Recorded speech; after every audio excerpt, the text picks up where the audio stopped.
597 distinctions obtained by the matriculants were in critical subjects such as accounting, business studies, economics, mathematics, and physical science. This means that we are systematically addressing all imperatives related to the social justice principles, especially equity and redress. I also welcome the good news that out of the 2022 matric class, 278,815 achieved a bachelor entry pass, 197,357 achieved a diploma pass, and 108,159 achieved a higher certificate pass. This is despite the fact that this class faced enormous challenges due to the COVID-19 pandemic and load shedding.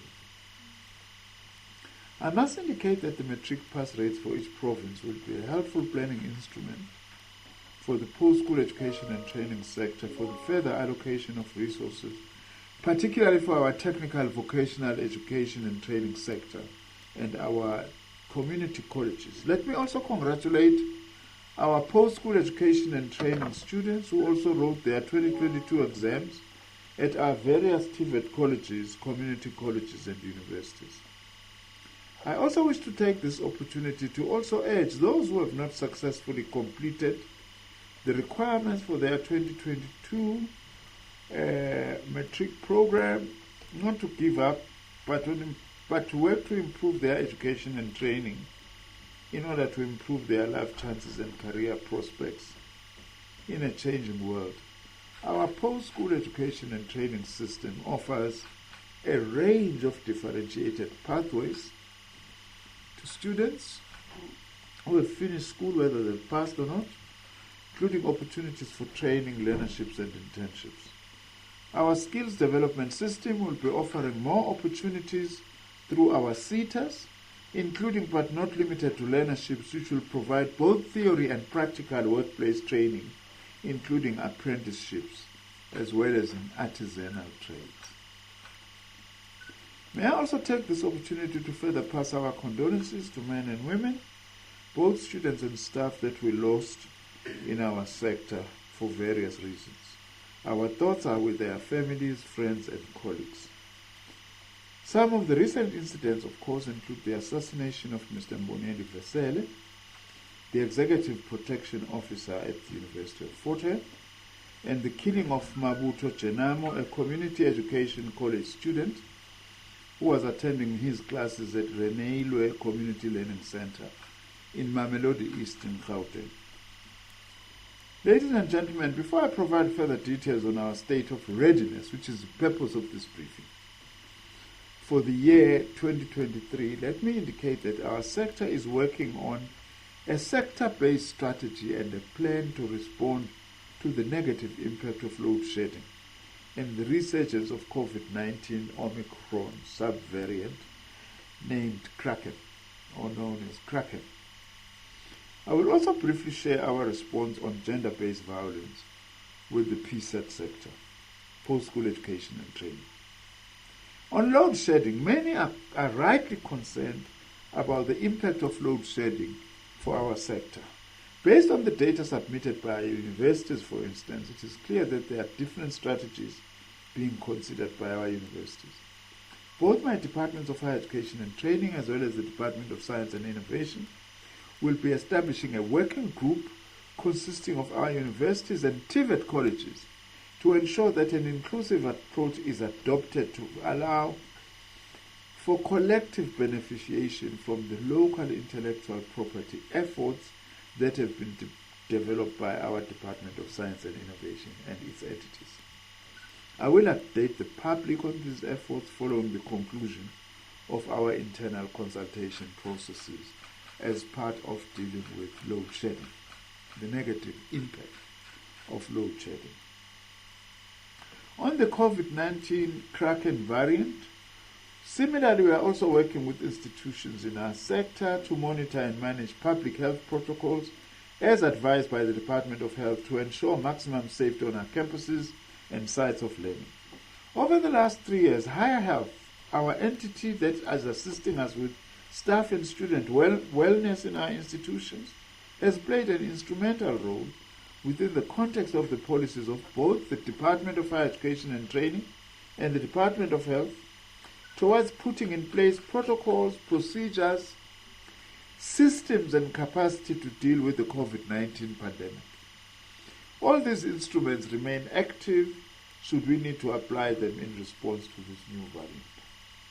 On gender-based violence, we have noted incidents of gender-based violence on campuses, and this has in many cases resulted in female students being brutally killed. Brutal murder of Nostelo Mtebeni from Forte, Uyinene Mkhwetjana, from Cape Town, Precious Ramabulana, GCS, and many more others highlight the vulnerability of female students to gender-based violence. All our institutions working with higher health seek to provide safe workplaces and learning spaces for all staff and students in our institutions. Higher Health is currently implementing programs towards addressing the challenges of sexual and gender-based violence within the PSET system. These programs are aligned to the DHET's policy framework to address gender-based violence in the post-school education and training system. Through Higher Health, we have established a multi-sectoral post-school education and training gender-based violence technical task team chaired by Professor Nkabula of UNISA to ensure the effective implementation of this policy framework to fight gender-based violence. In addition, I have established a ministerial task team to fight sexual harassment and gender-based violence in the university sector.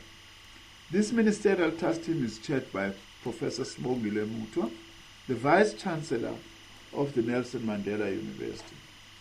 The report of the ministerial task team was submitted to me for consideration, and I will soon be releasing it to the public. As part of dealing with gender-based violence in our institutions, I will also be launching a very important initiative called, guided by UNESCO by the way, called Transforming Mentalities Initiative, which will be a multi-stakeholder partnership within our sector, whose particular focus will be on mobilizing men to be part of championing a world free of gender biases, stereotypes, discrimination, as well as working towards a world free of gender-based violence. We're raising these matters because we can't say we will start and have a successful academic year without also ensuring that our struggle to defeat gender-based violence, for instance, is also in place, because this is negatively affecting the participation of women in our sector. On TVET education, just starting very quickly on 2022 TVET exams, for our 2022 National Certificate Vocational Levels 2 to 4, a total of 166,184 students enrolled for exams, out of which 133,442 wrote the November 2022 examinations. Although the total number of candidates who wrote the 2022 exams decreased by 4,909, which is 3.7%, compared to the cohort that wrote the examination in 2021, this, of course, is a matter of concern to the ministry, as our country needs much greater throughput from this crucial sector. Our report also indicates that more female candidates, 72.1%, participated in the November 22 exams than male candidates, who were at 27.9%. Of course, what this illustrates is that we are doing well in affirming women, but I must say I'm beginning to be concerned at what seems to be an ongoing decline in male participation in our program. Affirmation of women must not be translated to mean allowing our men to be left behind. It's absolutely necessary to address gender inequalities but also to leave men behind and that their participation declines is something that requires our attention, which would be part of the efforts that I will be launching this year. Our TVET candidates in the 15 to 18-year-old age group represented only 1.5%, while those in the 19 to 24 age group made up 64.7%, and the candidates in the 25-plus age group comprised 33.7%.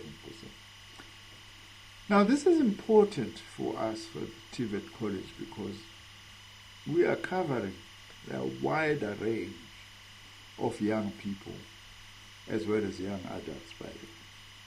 The distribution of candidates according to age groups has been stable over the period of 2 years, and insofar as the student percentage distribution per province in 2022, to give you an idea, of all those who wrote exams in our TVET sector, 21.8% were from KwaZulu-Natal, followed by Gauteng at 19.9%, followed by Limpopo at 17.2%, followed by the Eastern Cape at 12.4%. The lowest percentage of those who wrote was recorded in the Free State with 4.9% and followed by Northern Cape at 0.9%. We had a total of 898,901 subject entries enrolled for the November 2022 National Certificate Vocational Exam, which decreased by approximately 4.6% compared to those who wrote in November 2021.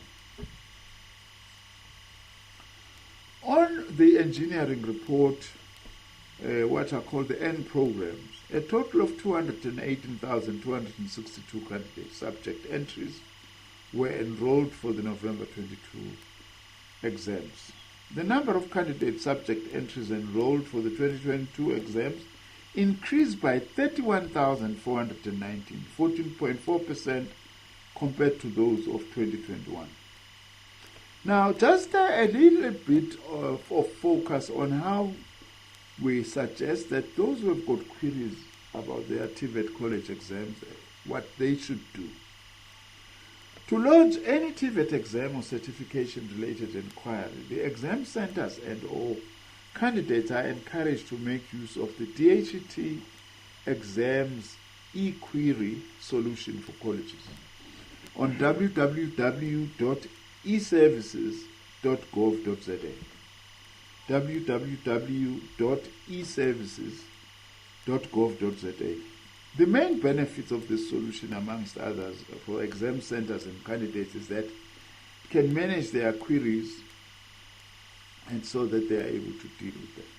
I would also like to appeal to all our prospective students who are still seeking spaces within our TVET colleges for entry-level programs to contact their colleges of choice for available enrollment spaces for the academic year 2023. Our colleges are still open for this, and please do reach out to your college of choice for purposes of getting admitted. With the final set of results received on the 17th January 2022, commencement TVET college classes have commenced on the 23rd, that is yesterday, Monday 23rd, for those who received results on the 17th of January. The number of enrollments in our TVET colleges, we are planning for 2023 to enroll 497,032 for the ministerial approved programs, with additional 59,383 headcount enrollment for programs that are funded through other funding sources, thus bringing the total planned TVET enrollment for the academic year 2023 to 556,450. An important number, but we must admit, still far less than the need we have for TVET college entries and numbers for our country. We acknowledge the fact that, as I say, this figure is substantially lower for us to attain the 2.5 million student enrollment plan in TVET colleges by 2030, as projected by the National Development Plan. We are, however, working hard with our plans to ensure that we accelerate the growth of our TVET sector. In fact, we are very proud that the image towards TVET colleges is definitely changing in our country. It's no longer those TVET colleges being looked down upon. Many of our students now register for TVET college programs. That's why our colleges are always full to the brink. Let me also indicate that we are standardizing our registration and admission processes in our TVET colleges to do away with different processes which have been used by our different colleges. This will include standardization in the processes of issuing certificates. The standardization process will also help us in the migration from manual to online registration processes in all our TVET colleges. We have also witnessed student growth on several colleges who have now begun to embrace the use of technology in their enrollment processes and reducing the number of walk-ins in TVET colleges. An interesting factor is that Limpopo actually is a leading province in terms of using online registration, which begins to tell us that sometimes we are just biased against rural provinces. How come that a province as rural as Limpopo is actually leading in online registration, which means that there is something happening there that we must build on, that young people are doing, which also other young people from other provinces possibly can be able to do, because many of them have got access to smartphones these days. 10 of our colleges also, TVET colleges, will be introducing a new program in robotics in this academic year. This is part of our curriculum transformation strategy for the TVET sector in ensuring that our colleges remain responsive to the needs of a changing economy. Let me come to university education now. University registration for the academic year 2023 commenced from the 16th of January and is expected to close on the 20th of February. However, there will be several of our universities that will allow late registrations. To say so does not mean that then people who want to go to these universities must then relax. Because if you relax, you may lose an opportunity. These universities include Cape Peninsula University of Technology, Durban University of Technology, Mangosuthu University of Technology, Rhodes University, University of Forte, Walter Sisulu University, Tswana University of Technology, and University of Zululand.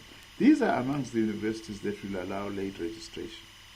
Prospective students are advised to continue to liaise with universities of their choice through their communication channels.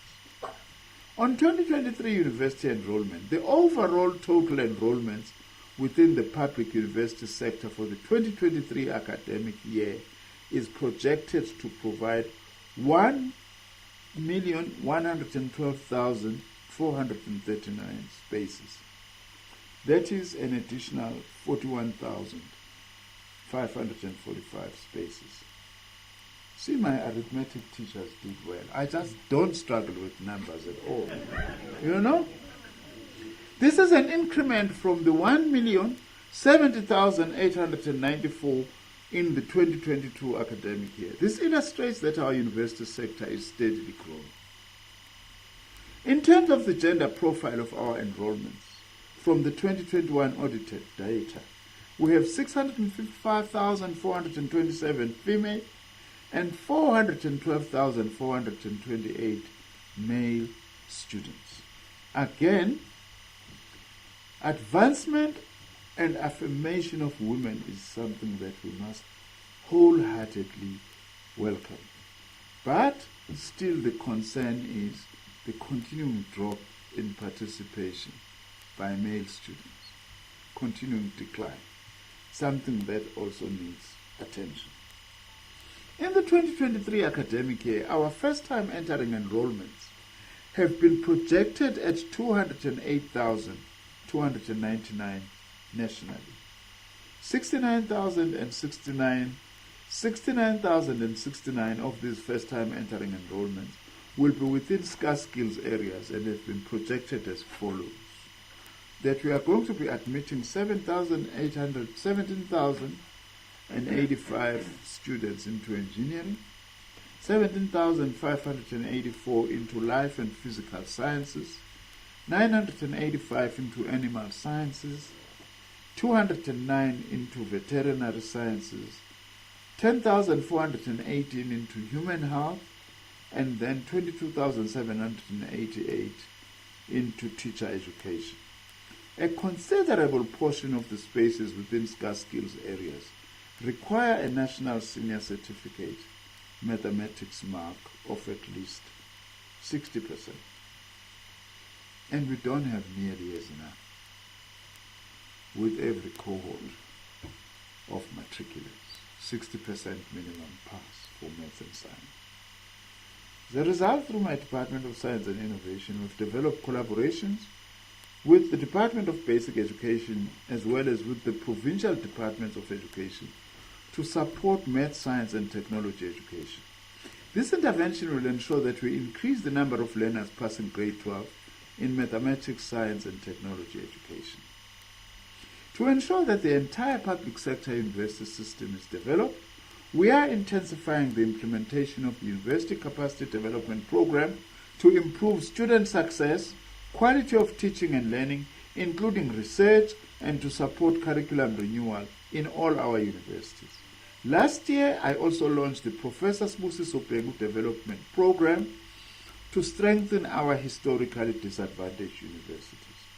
And we are very pleased that the first Minister of Education in a democratic South Africa, Professor Bhengu, accepted that we use his name, kindly accepted that, and he also came to the launch of this program in Durban last year. In this regard, we also urge students to also consider the TVET colleges as an option, but not as the last option. Because TVET colleges do programs that are only offered at TVET college program, and we want to make these TVET colleges of choice. We have also started considering the blended learning mode as an alternative to accommodate more students. What do we mean by this? We are going to be increasingly combining teaching and learning through physical contacts as well as teaching and learning through online distance methodologies. In this regard, I have commissioned the Council on Higher Education to conduct a study on this blended learning. This mode of delivery will enable more access to higher education. This may assist with achieving the National Development Plan goal of 1.62 million enrollments in our universities by 2030. Having said that, I must applaud our universities for their achievement in exceeding the targets for the veterinary science, animal sciences, and teacher education areas. Well done to our universities for this achievement. The Central Applications Clearinghouse, CATCH as we call it, this is another initiative that we have introduced, but we are now also fairly advanced in introducing something called Central Application Service System, a system where a student will only apply once, one application indicating choices of institutions, and not doing these multiple applications as they are being done now. We call this the CAS system. CAS is central to improving data management for enrollments and is at an advanced stage. We have now entered the piloting stage to stress test this central application system to see if it works. 5 universities have participated in the pilot phase. They include the Tshwane University of Technology, Sefako Makgatho Health Sciences University, Vaal University of Technology, University of Limpopo, and the University of the Western Cape. The next piloting phase will include Rhodes University, Northwest University, and the Central University of Technology.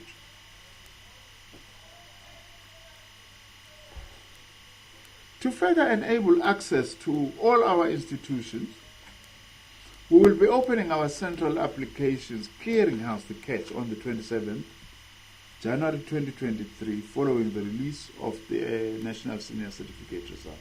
CATCH will close on the 31st of March 2023, and the services are available from Monday to Friday between 8 to 6 p.m.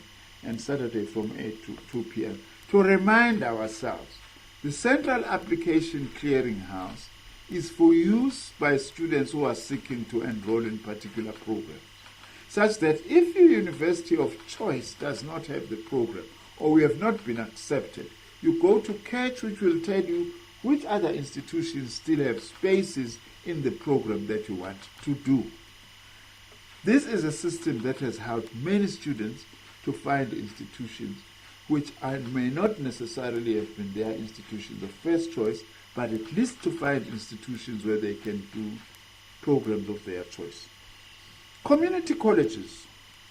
Our community colleges reopened on the 11th of January 2023 for inland provinces and on the 18th of January 2023 for coastal provinces. I'm delighted to report that through our community colleges this year, we'll be introducing a new program on civic education.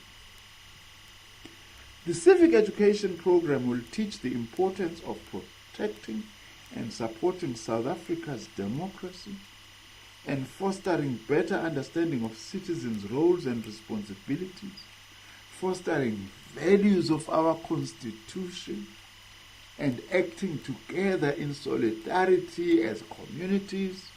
And some of the topics covered will include human rights, constitutional rights, voting as a right and responsibility, countering racism, patriarchy, stigma, and discrimination. Community colleges, I'm pleased to say, also offer the senior matric and the second chance matric program for those learners who may have failed grade 12 or learners who wish to improve some of their grade 12 subjects. This we do in partnership with the Department of Basic Education. We will also be progressively introducing skills, occupational learnerships, and non-formal programs through funding support from the National Skills Fund and from our SETAs. Lastly, but also even more important, our community colleges will now be introducing a digital literacy program as part of the National Electronic Media Institute of South Africa, NEMISA, which is an entity of the Department of Communications and Digital Technologies, which will then partner also to work with our community college lecturers. This is very important. We are now changing the old adult education system, which was only focusing on academic program, to also now include skills program for people who had left school early or never finished school who wish to improve by acquiring a particular skill. We also have, having spoken about TVET colleges, our universities and community colleges, we also have a variety of what we call skills development programs, which we urge our matriculants and all other South Africans who wish to acquire a skill to consider. Our skills development system has planned for the current financial year to open about 107,000 workplace-based learning opportunities, inclusive of learnerships in various sectors of our economy during this financial year. We are planning to increase these workplace-based learning opportunities from the 1st of April 2023 to 110,500 to benefit in the main our young people, those between the ages of 15 to 24 years old. Our matriculation class of 2022, I would like to suggest, will greatly benefit in these interventions. Currently, our target on skills programs in various sectors of the economy is to have 148,000 beneficiaries. This target will be increased from 1st of April this year to 149,000. Currently, for those entering artisanal trades, which are very important skills, we have targeted 22,000 beneficiaries, which will be increased from the 1st of April to 23,000 beneficiaries. These artisanal programs are very important. We need plumbers, we need welders, we need electricians, we need constructors, builders in numbers in South Africa in order to be able to fight against unemployment, especially youth unemployment, and to grow and develop our economy. Central to the National Skills Fund, Skills Development Funding Program for the 2023-2024 financial year will be the acceleration of skills development funding through massification of skills training opportunities in agriculture, in digital and information technology programs, as well as skills in support of small business development and entrepreneurship. And we'll be doing this in partnership with other government departments. The National Skills Fund will be upscaling and releasing more money into these programs so that we are able to reach as many people, South Africans, as possible, especially young people. All these programs will also be coordinated through the district development model. We are also offering skills development programs in particular districts, which is aimed at supporting development of those districts through skills provision. We are also on track in funding artisan development programs, and the National Skills Fund, over and above the SETAs, will also continue to fund these opportunities. The National Skills Fund will also post new requests for proposals from qualifying skills development providers to carry out and support the placement of learners for work-integrated learning, in particular targeting those of our young people who are not in education, not in employment, not in training. All these skills development funding efforts will release an estimated 3 billion rands from the National Skills Fund to support beneficiaries in agriculture, digital and information technology programs, as well as skills for small business development. These investments exclude our investment in artisan development. Let me also take this opportunity to once more send my warning to unsuspecting students and parents to be aware of what we call bogus colleges. We no longer use fly-by-night because it's got some other connotations in some provinces like Mhlabialingana and KZN and Limpopo, flying by night. So we don't want to use that. It's bogus colleges which mislead members of the public through false promising advertisements which illegally promise to be offering both nationally and internationally recognized qualifications. I request the public to be vigilant and not fall for fake operators who are not registered and recognized by the South African Qualifications Authority or our department. We urge all parents and students to check on registered colleges on our DHET website, which is www.dhet.gov.za. On student debt, before now I provide details on the next very important matter, which is the National Student Financial Aid Scheme. We're talking about it towards the end, not because it's less important, but because now, having said this is what we offer, then we're going to say, how then do we plan to fund that, to support especially students from working class and poor backgrounds. But before I talk about that, I just want to indicate that the extent of student debt in our country poses a serious threat to future sustainability of our higher education institutions. Current student debt is at about 16.5 billion rand, and this cost of debt is about 1.5 billion per annum, money that could be directed towards infrastructure development and or growing our academic system. This is the reason why we are working hard to conclude the consultations on the comprehensive student funding model that I was asked by Cabinet to develop, and which we've got a report now of the ministerial task team, and we're just concluding consultations on that with the aim of going back to Cabinet to hopefully adopt a comprehensive student funding model by the end of the current financial year, or not very late in the new financial year.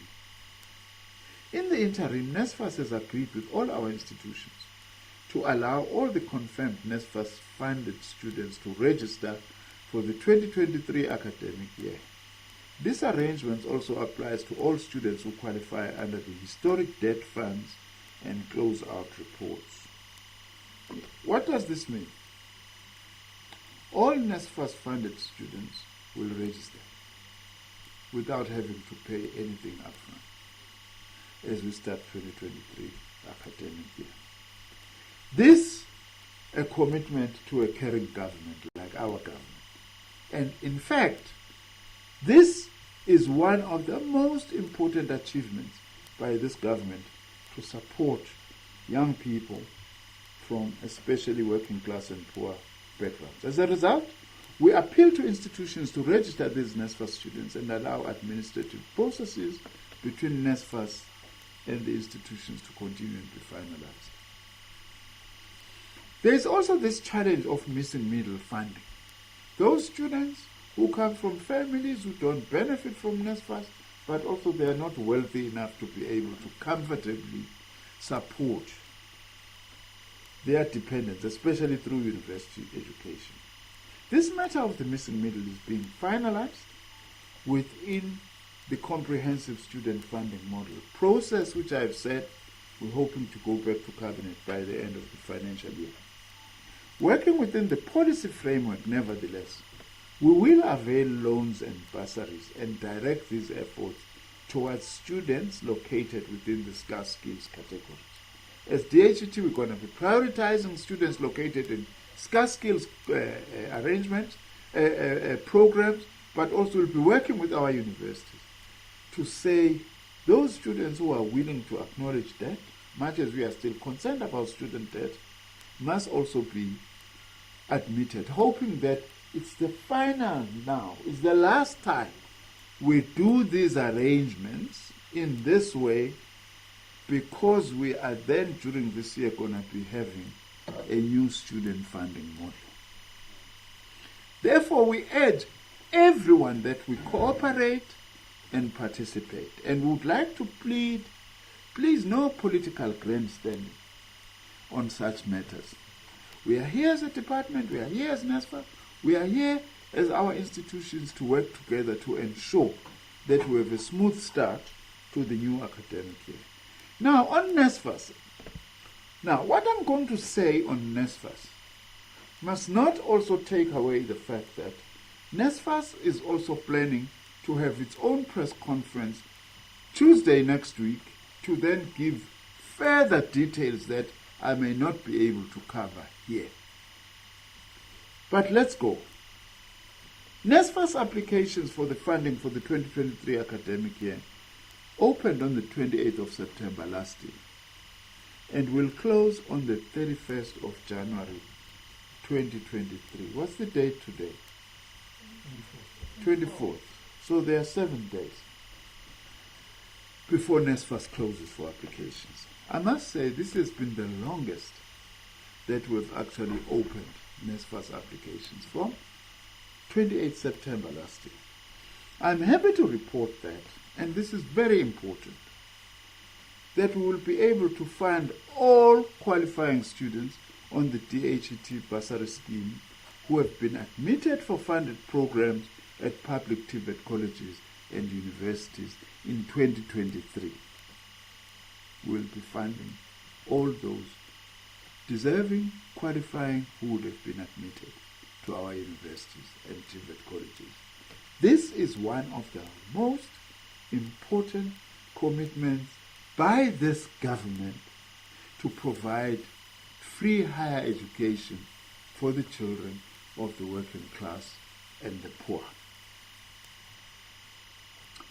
As of Friday, 20th January 2023, a total of 1,131,419 applications have been received through the scheme's online application portal, and 156,700 of these applications are from SASSA beneficiaries. Now, I don't want to take much more time, but I have to explain this.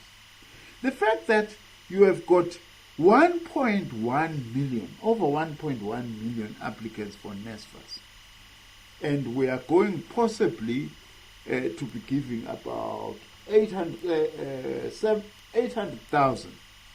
Does not mean, therefore, that there is a huge gap between the applicants and those who will get. Remember, amongst those who apply are those who have not passed. So we are not going to be admitted in any case. But sometimes sections of our media, they exaggerate. It's like applications, There are so many 1.6 million applications to universities, but universities is only going to be able to take 210,000 students. I'm thinking of money now that I'm talking about this. People do not realize you always have got much more students who apply than those who pass matric to be able to go to university. That's the number we should really also be looking at. What is the difference between those we can admit and those who qualify to be admitted? The gap is very small, much as we do not have enough spaces for a whole variety of reasons. But now, there are also those political parties who are opportunistically now trying to position themselves as if they are the best champions of admissions, as if this government has actually never admitted students. Since 1994, when this democratic government came into power, we have hugely increased the admissions of students. Yes, our infrastructure have delayed behind the demand that we have. But to actually try and opportunistically accuse this government as if it has not increased admissions, it's only just a vote-seeking tactic, frankly, rather than dealing with the reality that we are facing. All SASA beneficiaries have received instant funding approval. So done deal as I'm speaking now. SASA beneficiaries, they've already been approved if they've been admitted, even if they have not, by the way, provided they will be admitted, but they have been told you are approved to receive NSFAS, to study at our public universities or TVET colleges. NSFAS will release application results for those who applied for funding for the first time and returning students on the 6th of February 2023, while the funded list for continuing students has been released today. Vandaag, kajeni, basisuthu ne? Namhlanje. It is important, nevertheless, for unsuccessful applicants to NSFAS to note that they have the opportunity to appeal such NSFAS decisions by submitting relevant supporting documents between the 20th of January and the 20th of February this year. All application decisions, including the appeal option and appeal processes, will be available to applicants through the My NSFAS portal, accessible via the NSFAS website, www.nsfas.org.za. To cater for the first few months of their academic journey whilst applicants wait for their results, NSFAS, as I have said, will make upfront payments to institutions. As I indicated earlier, NSFAS is currently finalizing this upfront payment schedule for payments to universities and TVET colleges, and these will be made by the end of January. This therefore means that all NSFAS funded students will be registered by all the institutions without paying any upfront registration fee. These are the children of the working class and the poor in this country, and as government we are committing to that. Those who have applied for NSFAS funding for 2023 are encouraged to log on to their My NSFAS accounts to track their applications. The good news is that NSFAS applicants can access their application updates through a new WhatsApp line and a USSD code. You can add NSFAS on WhatsApp 078 519 8006, 078 519 8006, or dial asterisk 120 asterisk 67327. I'm not bad, digi. Asterisk and hash where there is, *120 *67327 to track your 2023 application status. This is NSFAS' way of simplifying the lives of applicants and students. Let me also remind all those who have not applied for NSFAS, please, you still have until the 31st of January to apply for funding. As of 13 January 2023, NSFAS has deployed its staff members to institutions across the country to assist with funding-related issues, data exchange processes with institutions to ensure seamless data integration and the registration of students onto new NSFAS systems. I have also urged NSFAS to drastically improve its communications system and urgently build capacity for prompt responses to all NSFAS inquiries. Not a single NSFAS query must be left unresponded to. We have agreed with NSFAS on this. I also wish to use this opportunity to warn all those who are improperly benefiting from NSFAS to desist from doing so, as we intend to intensify chasing on them and identifying them, and we will take criminal actions against those. Siyacela laba abasebenzisa uNSFAS ngokungekho emthethweni, sizobabamba, sicela bayiyeke lo. Awuzuthi usebenza kahle, uhola kahle, ulindele ukuthi umntwana wakho uzonikwa imali okufanele ngabe itholwa umndeni ohluphekayo. Sizonibamba kuzokuba mnandi. Sicela niwuyeke lo mkhuba. I have urged NSFAS, working together with our Department of Higher Education and Training, to intensify efforts in identifying all the crooks who are defrauding NSFAS and benefiting illegally from its funds. And DG, together with Chair and CEO of NSFAS, really we need to intensify it, because we are actually saving money so that it goes where it's supposed to go. With regard to the 2023 NSFAS eligibility criteria and conditions for financial aid, again, this is very important. Let me upfront indicate that we have significantly increased the TVET college's allowances for students. TVET college students studying occupational programs will be funded for the cost of tuition for the duration of the qualification. We fund you for the duration of your qualification. TVET college students who are registered on an occupational qualification may qualify for allowances only if in simulated training. It must, however, be noted that students registered on an occupational qualification that has an employment contract do not qualify for NSFAS allowances, because in the period of your employment contract, you do get paid a stipend or whatever it is. TVET college graduates will be funded for a university. This is very important. TVET college graduates will be funded for a university undergraduate qualification, regardless of the benefit that they would have derived from the application of the N+ rule at a TVET college level. In other words, now you'll be funded at college. If you decide to go to university for a first qualification, you will also be funded, provided, of course, you didn't fall foul of the N+ rule at TVET college. On academic eligibility, as of 2023, first-time entering students must achieve a course credit pass rate of 50% in order to be able to qualify to enter. As of this year, continuing university students must achieve a progressive course credit pass rate of 55%. It must also be noted that all returning university students must meet ongoing academic eligibility requirements in order to remain funded by NSFAS.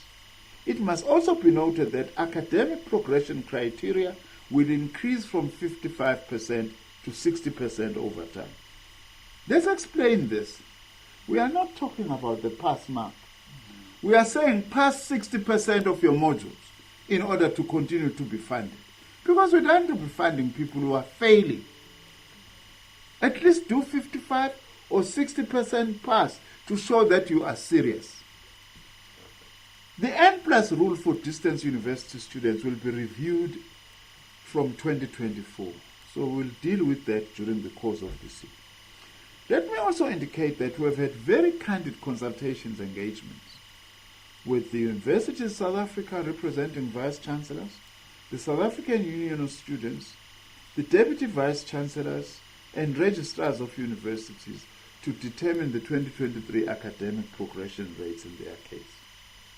On allowances, an inflation-linked increase of 5% on allowances has been effected for our universities and TVET colleges on student allowances, with the accommodation allowance increased by 7% and capped at 45,000 rand per student per annum. This year, a living allowance of 6,000 rand per annum, distributed monthly, will be introduced for the first time for our TVET college students. This is a very important, major contribution by government to TVET college students, which shows our commitments as government to ensure that we truly and systematically transform our TVET colleges into institutions of choice. We are also removing a 40-kilometer distance control requirement for TVET college students, replacing it with a more equitable assisting students who are staying beyond a 10-kilometer radius with allowances. Before it was 40 kilometers. This also applies to our universities. NSFAS will also administer allowances for TVET college students with disabilities similar to universities. The DHET disability grant for TVET colleges will also be redirected through NSFAS. Additionally, NSFAS has also embarked on regional engagements and training sessions for financial aid officers and SRCs in order to ensure that they are equipped with relevant information and training to assist students on campus during the registration period and beyond. But I do need to say that we are still engaging in particular with SAUS on the issue of student allowances. Am I right? And I am allowed to say that much as we are hugely constrained in terms of our budget, but we are engaging with university students on the issue of allowances. And hopefully that we are able to finalize that matter as soon as possible. On the student-centered model and NSFAS student accommodation portal, for the past 2 years, NSFAS has made strides in its implementation of the student-centered model, and we welcome that. And two of the main initiatives aimed at this is the implementation of the NSFAS direct payment solution, better known as the NSFAS bank account, and the development of the NSFAS student accommodation portal. Now, this is very important for all students to pay close attention to. Now, listen carefully and don't say you have not heard the minister. I hope the media is still covering us because this is important for the nation. Through the NSFAS bank account, NSFAS seeks to pay all beneficiaries' allowances directly to the beneficiary without any middleman or intermediary. Sifuna ukufaka imali ingene ngqo kwi-account yakho ingaloku ishaya uvaya somewhere. After a beneficiary has been onboarded, they will receive a card, virtual or physical, to perform most transactions as we do with mainstream bank accounts. Beneficiaries who have not been onboarded onto the new payment system are urged to sign in to enable NSFAS to pay their allowances. But let's remind each other, this is money for your studies as students. Please look after it carefully. In isiZulu kuthiwa le mali niphathise okweyikhali zamantombi, because they are meant, it is meant for your education and not for anything else. Angifuna ukukhuluma kakhulu la ngoba sometimes I must say I do behave like an inspector of some sort. I normally sometimes when I know it's the day NSFAS will be paying or has just paid, visit certain outlets just to see who is buying there. Food outlets and other outlets that I won't mention. Some of the things that I see there, I want to say, I don't like. As a minister, as a parent. And we really want to urge our students to say, yes, you complain when we say this and say you are adults, we mustn't tell you. We have to tell you because we have a responsibility to ensure that this money goes to where it is supposed to go to. On student accommodation, NSFAS I'm talking about. NSFAS student accommodation. There is a shortage of over 400,000 beds for student accommodation for public universities, with rural-based universities, for public universities and TVET colleges, with rural-based universities and TVET colleges being the most affected. The shortage of student accommodation exposes students to immense vulnerabilities such as serious crimes and gender-based violence. Some students stay in facilities that are unconducive to performance in their academic work. Although I must qualify, by the way, GBV does not only happen where there is no safe accommodation. Even in the safest of accommodation, sometimes this scourge confronts us because it is often people that are very close to women that actually abuse them. But nevertheless, we hope that it will contribute to managing gender-based violence if we've got decent accommodation.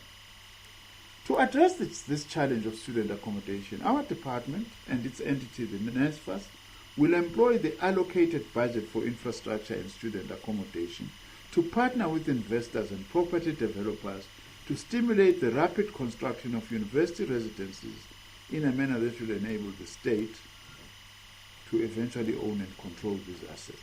However, university or college-owned accommodation alone, we don't have enough money as government to be able to build that as fast as we'll and in the numbers that are required. We must be open. That is why we are entering into public-private partnership with accommodation, student accommodation providers within the framework and the guidelines that we have provided.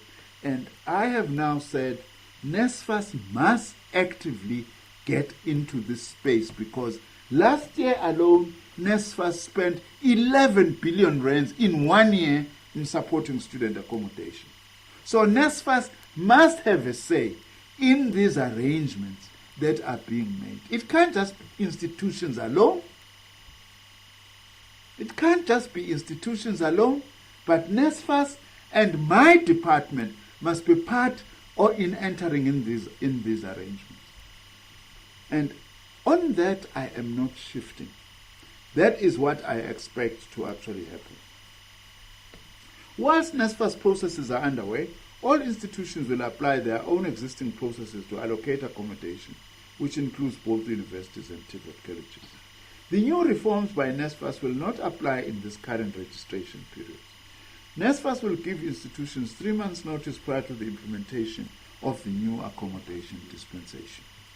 It must be noted that NSFAS opened the new accommodation portal on the 9th of December 2022, and 44 accreditation agents were appointed to start with the accreditation of accommodation because we don't want substandard accommodation for our students. Since the opening of the portal, there are at 1,120 accommodation providers that have applied on the site with 574,272 beds listed. I therefore want to urge institutions and private accommodation providers to continue to apply for accreditation in the NSFAS portal. Moving towards the ending, I know there is a huge demand for postgraduate studies. Some of the changes we've made now, we've said to the National Research Fund, when you allocate postgraduate funding, prioritize former NSFAS students. But being a former NSFAS student does not mean you get automatically admitted to postgraduate program. We have to meet the minimum entry requirement. As far as I know, DM, you can't enter a postgraduate program if you have gotten less than 60% in many instances. And that requirement, that is required, is also international standard. So sometimes students feel that I'll get 51% because I was an NSFAS beneficiary, I'm then going to be supported for postgraduate. First, you must be admitted. And that amount of money is not yet enough to be able to cover all postgraduate students. But we are prioritizing NSFAS beneficiary. In conclusion, let me thank all stakeholders within the post-school education and training sector with whom we have been consulting in preparation for the 2023 academic year. These include the South African Union of Students, the South African DHET Students Association, the South African Principals, College Principals. It's SAPCO now. It's no longer SACPO. Before it was easy for me to call it SACP. Oh, now they are SAPCO. The college principals, we've consulted with them, the vice chancellors through USAF, and all the trade unions. Thank you very much for the guidance and support that you continue to provide to my department, all of you as stakeholders in our sector and role players. I also wish to thank our Deputy Minister, Mr. Putimanamela, for always be next to me as we drive this program of higher education and training forward. Let me also thank my Director General, Dr. Nkosinathi Sishi, all the DDGs and the entire DHET team. Also let me thank Mr. Kosa and Mr. Nongoko, the Chair and CEO of NSFAS respectively, Professor Ramnik, Alwalia. I'm better now even maybe than your wife in pronouncing your surname, you know? For the good work, by the way, that we are doing with Higher Health. We are very proud of the work that you are doing. And lastly, of course, but not the least, my real appreciation and gratitude goes to President Cyril Ramaphosa and all my cabinet colleagues who unflinchingly are supporting us through the growth as well as tackling the challenges facing our very dynamic sector.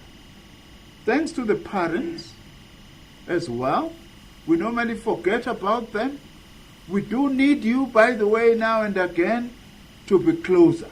The fact that now you say that your students are adults does not mean that we do not need to interact with you so that you know exactly what is going on, but not only that, so that we also get your own views and suggestions.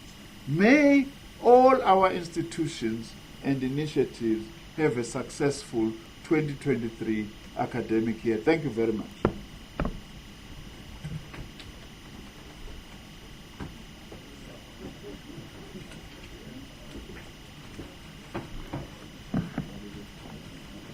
Well, DG, I was about to join you in the clapping of hands for the minister. Unfortunately, we are in a media briefing. It will be self-gratification, of some sort. But thank you very much, Minister, for the extensive statement. We hope members of the media had an opportunity to reflect on it. Long as it is, we'll still share with you post this media briefing for your further intelligence with us. But for now, I would like to give you an opportunity to ask us questions based on the statement. Whilst I also recognize those that have joined us online, will also give you an opportunity to engage with the Minister, the Deputy Minister, and the DG, including the CEOs of both the NSFAS and Higher Health have joined us, so they will also help us in indulging yourselves. Let me take hands from the members of the media who have joined us here, if there are questions to the leadership.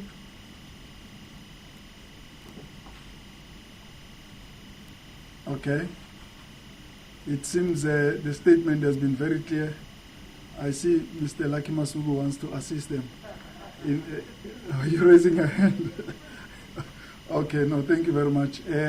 Vanessa, do we have any questions online? Yes, we have one question so far. The question is from Michelle Lewis at FABC.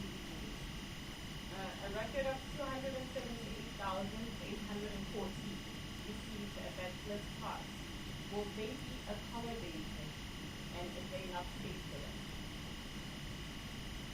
Okay, thank you, Vanessa. Is that the only question? Okay.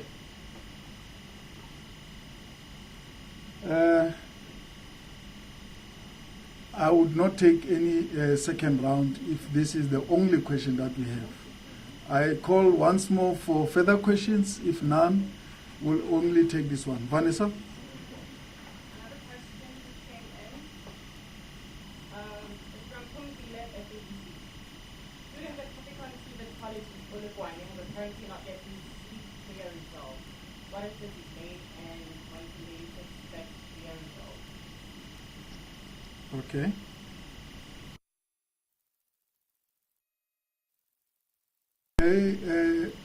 This brings us to the end of the questions, and I would like to revert back to the Minister, the DG. We only have 2 questions regarding the spaces available for students in the who have passed with bachelors from Criselda. At the SAPC, and Pumzile is asking a question about the results which have not been received at the Capricorn TVET College in Polokwane. We only have those 2 questions. Thank you very much.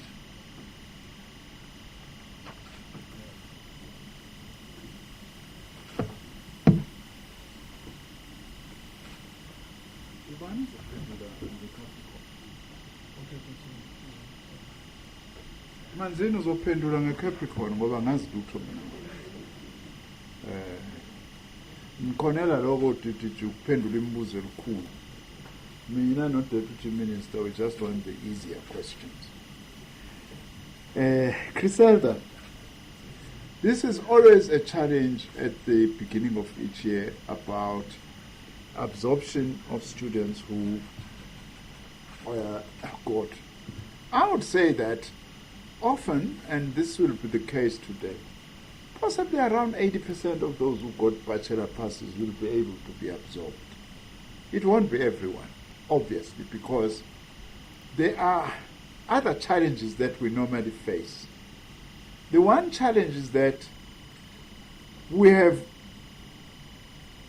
oversubscribed spaces in our institutions, and we've got spaces that are not oversubscribed because we are not getting, especially in the scarce skills areas, because we are not getting the maths and science. So you may find that some students are not taken in one part of the same university, but they are oversubscribed in another because of this challenge. The other thing also, there are entry requirements for different programs, that you might have had a bachelor pass, but specific subjects that are required to be passed at a particular level in order to be admitted to the particular program does not meet that requirement. So that's when then some of them, much as they would have had a bachelor pass, but they would actually not be taken.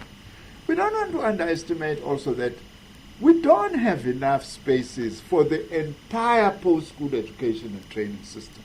Universities, yes, definitely not, but the gap is not as big between those who have passed and the spaces we have, although there is a gap. We don't count those who have applied because many of them do not pass. Others are just doing it speculatively. But we do need to hugely increase the college sector. Our national development plan says by 2030 we must be having 2.5 million TVET college students. We have had no resources to be able to expand. We've tried creatively to expand the sector using the resources that we have, but we do need, as I'm talking to you right now, we're going to be having 550,000, just over that, TVET college students. Yet, in 7 years' time, we are supposed to be at 2.5 million. This is one issue, by the way, we are going to be dealing with further to say how do we accelerate, given the resources we don't have, but also how do we, what resources do we need additional to be able to actually accelerate that? Because we still have a system that is still looking one way, the university system. The university system only takes 6 out of 94 learners who start at grade 1. So the 94 require a huge college sector, TVET colleges and the community college sector that should actually be able to take them. So that would be my answer, that about 80% of them who got bachelor are likely to be taken in our institutions. The Capricorn then I can give to DDG Zungu to talk to as to what is the situation with Capricorn TVET College. Thank you.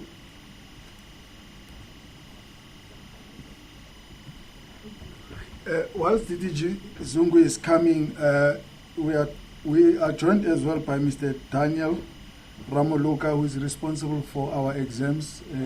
The DG requests that after DDG Zungu has spoken, please come to the podium and explain further as well, if there is any further input. Thank you very much. Just prepare yourself, sir. Dr. Daniel Ramoluka. Yes. Thank you. No, thank you, Ish.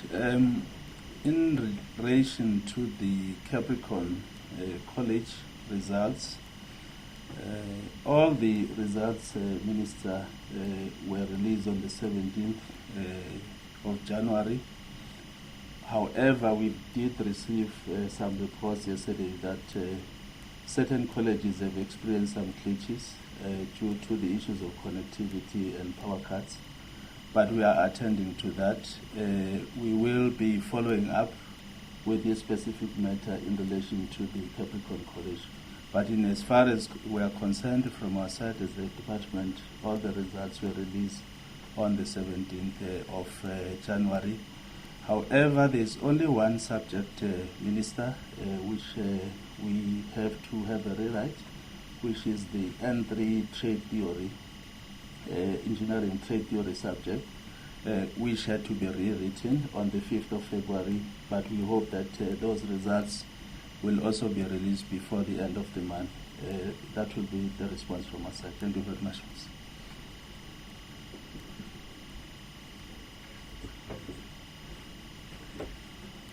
Dr. Ramoluka, is there any further information? Please do approach. Are you fine? Okay, thank you.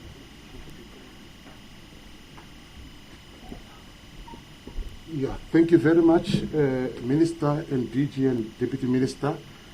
The results that are not released are for those students who have committed irregularities. But for the students who comply with the policy on the conduct of examinations, all their results are released, including Capricorn. Thank you. All right. Thank you very much, colleagues. Vanessa? Sorry, President Director, we have one more question from DHET from time. Wants to know when the minister will return to Fort Hare, as he said he will return there to examine readiness. Is Busha from? Cape Town. Cape Town. Minister, Busha wants to know when are you returning back to Fort Hare?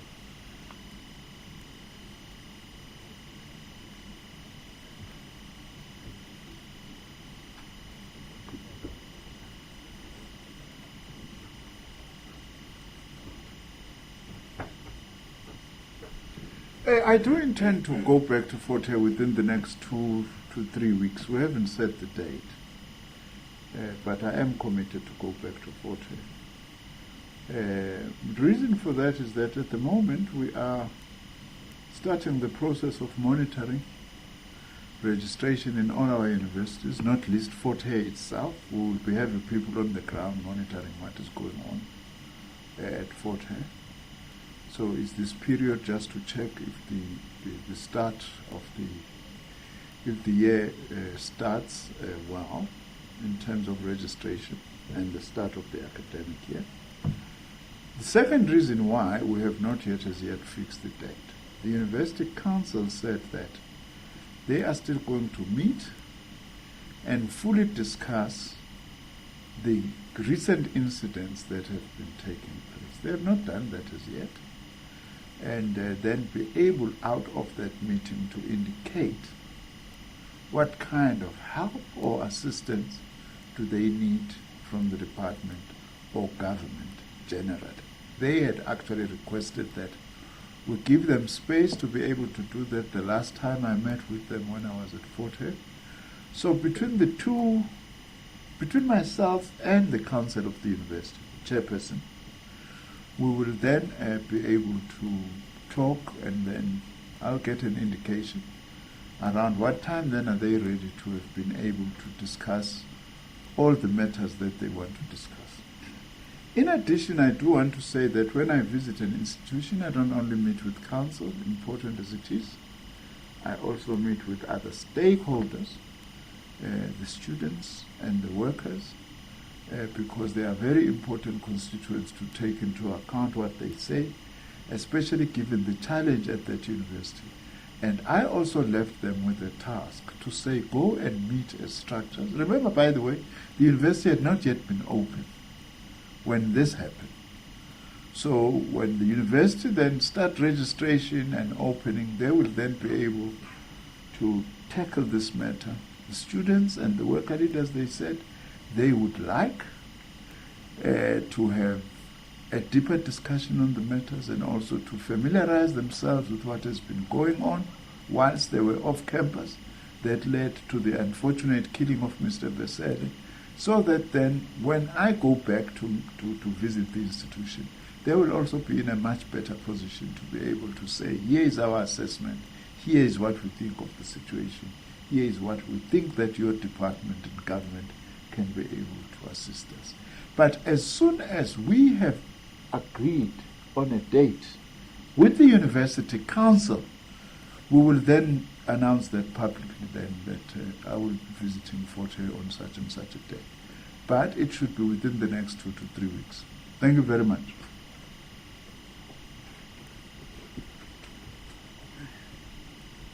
Thank you very much, Minister. The last part or segment of our media briefing would like to share this information, very critical for TVET college students, particularly those that are inquiring about examinations. The website that you need to follow to send your inquiries is www.eservices.gov.za, or you can call 012-357-3958, or you can send an email to morobane.f@dhet.gov.za. Those for those students who are doing engineering studies. For business studies, you can call 012-357-3223, and you can send an email to maseko.l@dbe.gov.za. We'll also provide you with information on the NSFAS applications in terms of what to do for those who have not yet applied. We'll also give you the cash details and the Bogas College details. All of this information will be in the Department of Higher Education and Training website and in all our social media platforms, including of our entities such as your NSFAS and Higher Health, and all of them, including our SETAs. Please do engage with us on those platforms, and then we'll be able to give you further details. With those few words, thank you very much, Minister, the DM, DG, my colleagues here, members of the media present, and those that have joined us online. Thank you very much for your time.